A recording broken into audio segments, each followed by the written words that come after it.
Welcome to Trust and Obey with Chuck Frank. This is our study of the book of Proverbs. Today is the 5th day of the month, and so we'll be reading the 5th chapter of Proverbs titled, The Peril of Adultery. My son, pay attention to my wisdom. Lend your ear to my understanding, that you may preserve discretion, and your lips may keep knowledge.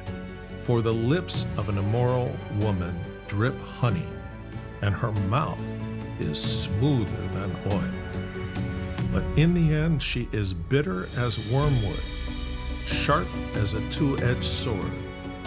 Her feet go down to death.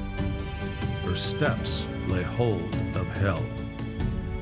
Lest you ponder her path of life, her ways are unstable. You do not know them.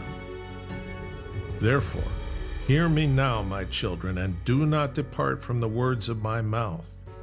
Remove your way from her, and do not go near the door of her house, lest you give your honor to others, and your years to the cruel one.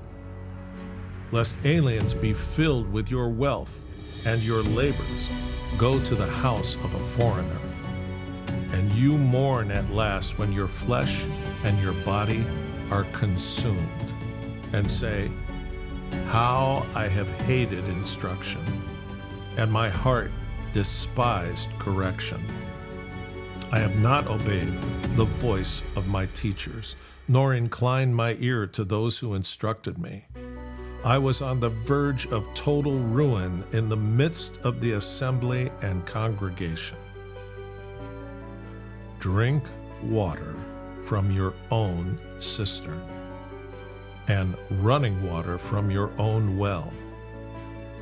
Should your fountains be dispersed abroad, streams of water in the streets? Let them be only your own, and not for strangers with you. Let your fountain be blessed, and rejoice with the wife of your youth.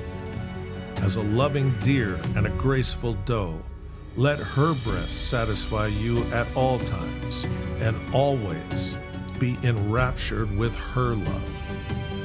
For why should you, my son, be enraptured by an immoral woman, and be embraced in the arms of a seductress? For the ways of a man are before the eyes of the Lord, and he ponders all his paths. His own iniquities entrap the wicked man, and he is caught in the cords of his sin.